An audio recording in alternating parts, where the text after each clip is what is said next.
Tu as déjà eu du mal à dire non à quelqu'un sans te sentir coupable, à poser des limites claires, sans craindre les réactions des autres, que ce soit avec ta famille, tes amis ou tes collègues.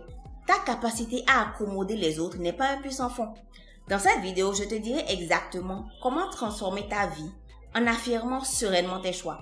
Je vais te dévoiler 3 techniques qui marchent à tous les coups pour imposer tes limites sans trop de friction, de manière respectueuse et efficace. Reste jusqu'à la fin de la vidéo pour découvrir tout ça. Pendant très longtemps, j'ai été la bonne copine, la bonne fille, la bonne sœur, la bonne collègue, gentille et toujours disponible. Je me pliais beaucoup aux demandes des uns et des autres. Je n'aimais pas froisser les gens. Même quand les choses me titillaient un peu ou me gênaient, je me taisais et je prenais sur moi. Tout ça, c'était avant. J'ai découvert le pouvoir du non. J'ai peu à peu développé cette tendance à ne pas me préoccuper de l'impression que ça peut donner, de la perception que les gens ont ou auront de moi. Et tu n'imagines pas la sensation de liberté qui en découle, l'impression d'avoir échappé à une sorte de traquenard et la perspective de ne pas avoir à faire cette tâche ennuyeuse, à supporter cette personne, à fournir cet effort qu'on te demande. C'est jouissif. Ta capacité à encaisser et absorber la culpabilité qu'on va essayer de faire peser sur toi aura des conséquences désastreuses sur ta perception de toi et la réalisation de tes objectifs. C'est vrai que dire non peut sembler difficile au premier abord. Ce n'est pas évident pour tout le monde. Mais je peux t'assurer que c'est une compétence essentielle, cruciale même, pour maintenir ton bien-être général, ton équilibre personnel et professionnel. En disant oui à chaque demande qu'on te fait, tu risques de surcharger inutilement ton emploi du temps et de t'épuiser émotionnellement. Par exemple, tu es déjà engagé dans plusieurs projets au travail et un collègue te demande de l'aider sur un nouveau projet. Dire non dans ce cas te permet de rester concentré sur tes tâches actuelles sans te disperser et sans un surplus d'efforts. Apprendre à dire non va te permettre de préserver ton énergie pour les activités qui sont réellement importantes pour toi. Parce que personne d'autre ne fera de toi sa priorité si ce n'est toi-même. Personne ne pensera à l'effort que te demande ce petit service à rendre ou cette faveur de faire le travail de quelqu'un d'autre et de rentrer plus tard que tout le monde. En fait, personne d'autre que toi-même ne va penser à ta santé mentale, à ton bien-être, à ta fatigue, à ton ennui ou même à tes projets à ta place. Garder ça en tête va t'aider à établir et maintenir des limites saines dans tes relations personnelles et professionnelles. Ça te permet de te respecter et de te faire respecter. Personnellement, je dis non quand on me demande par exemple de l'argent pour la énième fois au cours du même mois, surtout dans cette économie.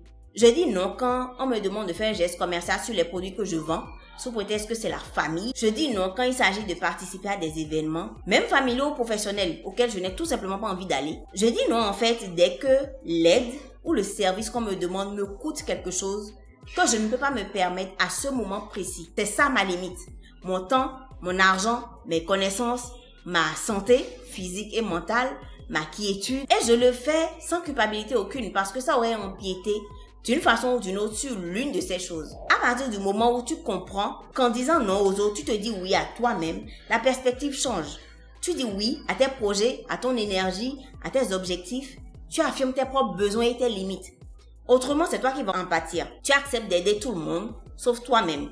Tu dis oui aux priorités des autres et tu laisses les tiennes de côté. Quand il s'agit de refuser des choses aujourd'hui, je n'hésite pas. Et je ne m'oblige même plus à donner X, Y raison en fait. Parce que quand on met des excuses devant, les gens trouvent toujours des moyens de contourner. Et on se rend vite compte qu'on s'embourbe complètement.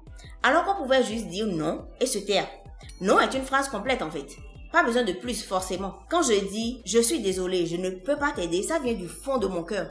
Parce qu'à cet instant précis, à ce moment T, je ne peux matériellement ou mentalement pas te donner ce que tu veux. Tu peux revenir quelques semaines plus tard et ce sera radicalement différent, c'est déjà arrivé. Prenons l'exemple du milieu professionnel. Il est tellement facile de dire oui alors qu'on pense non. Parce que savoir dire non et le dire souvent peut être vu comme un signe de faiblesse ou carrément de paresse. Oser refuser de travailler sur un projet ou une tâche sur laquelle on n'est même pas payé, qui ne fait même pas partie de notre fiche de poste, c'est un sacrilège. Refuser de faire des heures supplémentaires et de rentrer tous les soirs à presque minuit fait de toi un fainéant. Et on oublie très vite toutes les heures supplémentaires non payées que tu faisais sans qu'on te le demande. Refuser de récupérer toute la charge de travail d'un collègue absent, par exemple, fait de toi l'égoïste de service, alors que tu es peut-être toi-même à un cheveu du burn-out. Mais ça, personne ne s'en préoccupe. Et des exemples comme ça, il y en a beaucoup. À un moment, il va te falloir sortir de ce cercle vicieux. La route du succès consiste aussi à savoir dire non. On est d'accord que le but n'est pas de refuser tout de façon systématique, par plaisir, par caprice ou paresse. Non. Il s'agit juste de prioriser ta santé mentale ou santé tout court, ta productivité et ton leadership. Même si je conçois évidemment que ça reste délicat dans certaines configurations. Si tu arrives à dire non quand il faut, tu te sentiras plus libre, plus confiant. Tu auras plus de temps pour toi, tu n'auras pas peur de t'affirmer devant les autres. A contrario, quand tu dis oui à toutes les missions, toutes les corvées, les petits services qui ne te sont pas assignés forcément, tu te disperses complètement. Tu auras peut-être l'impression d'être gentil et utile à tout le monde, mais si tu finis à l'hôpital, il n'y aura personne pour jouer le garde malade, malgré toute ta serviabilité. Essaye de voir un peu comment les gens réagissent quand tu dis non une fois, une seule fois, alors que tu as toujours l'habitude de dire oui à tout et n'importe quoi, d'être la personne la plus gentille de la terre. Observe un peu les réactions. Tu as limite l'impression de ne plus avoir le droit de dire non. C'est totalement aberrant. Je ne sais pas si tu as déjà fait l'expérience, si tu sais à quel point c'est désagréable. On en arrive à t'en vouloir parce que tu as osé refuser. On vit en société, il faut avoir le sens du service, je suis d'accord. Mais veille à imposer et faire respecter tes limites personnelles. C'est nécessaire pour ton propre équilibre et ton bonheur. Maintenant, comment dire non de manière efficace? Sois clair et direct. Tu dois exprimer ton refus de manière claire et sans ambiguïté. La personne en face de toi ne doit pas être en train de se demander si finalement tu as dit oui ou non. Elle doit savoir sans aucun doute possible que c'est non. Donne une brève explication si tu considères que c'est vraiment nécessaire. Mais surtout, ne te sens pas obligé de te justifier. Est-ce que tu veux bien? Non, je ne veux pas. S'il te plaît, est-ce que tu peux? Non, je ne peux pas. Sans plus. C'est parfaitement acceptable, c'est une phrase complète. Propose des alternatives si c'est possible. Par exemple, suggérer une autre personne à contacter et une autre solution à un problème ou même proposer une moitié de solution, c'est-à-dire ce que toi tu peux faire à ton niveau, quitte à la personne d'aller compléter ça avec quelqu'un d'autre. Dans tous les cas, rester poli et respectueux, c'est la base pour que ça se passe bien, pour ne pas braquer la personne en face.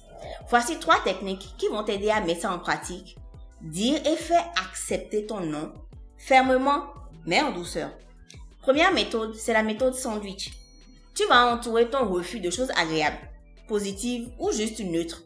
Une affirmation positive, ton refus et une autre affirmation positive. Comme un sandwich, d'où le nom. En général, ça adoucit un peu le refus et rend la communication plus agréable. Par exemple, un ami t'invite à sa fête ce week-end. Tu ne veux pas y aller parce que honnêtement, ta semaine a été fatigante. Tu peux répondre « Oh, merci de m'avoir invité à ta petite fête. Je suis sûre que ce sera une soirée incroyable. Malheureusement, je dois décliner. Ma semaine a été très longue, je suis épuisée. J'ai besoin de me reposer un peu ce week-end. Ça me touche beaucoup que tu aies pensé à moi. Merci encore. » Une affirmation positive, ton refus, une autre affirmation positive. Deuxième technique, l'assertivité et l'intelligence émotionnelle. L'assertivité implique de s'exprimer de manière honnête et respectueuse tout en maintenant le respect de soi. L'intelligence émotionnelle, c'est reconnaître et gérer ses propres émotions et les mettre au même niveau que celles des autres. Pas au-dessus, mais certainement pas en dessous, et le leur faire comprendre. Prenons un exemple. Ton collègue te demande de prendre en charge une tâche supplémentaire alors même que toi-même tu es déjà débordé de travail. Tu peux répondre « Je me doute bien que cette tâche soit importante, mais honnêtement, je suis surchargée de travail et je dois finaliser en priorité mes instances. Est-ce qu'on peut trouver une autre solution ensemble? » Troisième technique, le langage corporel et la communication non verbale. On sait à quel point la manière joue un rôle crucial dans la façon dont nos messages sont perçus. Refuser de faire une tâche en jetant les papiers sur la table, en toisant ton collègue, ne sera jamais reçu de la même façon que si tu vas dans son bureau pour lui expliquer poliment, calmement que tu ne peux pas.